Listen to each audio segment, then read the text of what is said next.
跟住佢我唔知佢咩，我就係知道係，但係唔覺得怪咁喺對面開咗間，好似怪唔係啩？但係各有各好啊嘛，嗰啲係嘛，各有千秋啦嚇。但係我覺得，你喺呢度買個蛋糕，喺對面買杯咖啡，咪2蚊雞咯。但係相差就即係師傅裏邊就啲咖啡平啲係嘛？平5毫子，平5毫子。徒弟咧就貴5毫子，但個包咧就徒弟咧就平2毫半，即係1蚊1個包。徒弟就1蚊1個包，師傅就係1蚊2毫半。但係師傅度好似嗰啲包好似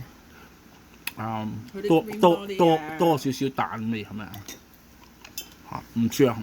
嗱，如果講即係多 flavour，咪徒弟嗰度多 flavour 咯。哦，咁徒弟嗰度係多啲 flavour，咁師傅嗰度咧就少啲 choices，but then more flavour，more less flavour，but 正宗啲啦嚇。我以前都買好乾，多 cream 啲啊，佢嗰度。係咪啊？我以前未同你結婚嗰時候啊，追你嗰時候，我都經常喺嗰度買，記唔記得啊？你生日嗰時候，我以前同我啲舊同事嗰度，佢哋都話，佢哋想食嗰個，叫我整個，可唔可以俾特別價錢俾佢哋，幫我喺個正宗老闆嗰度咧，即係個師傅裏邊幫我整一個蛋糕 ，just for someone's birthday。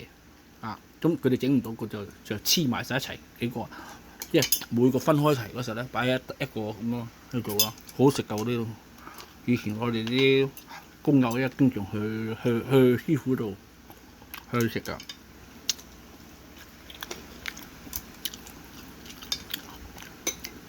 各有千秋。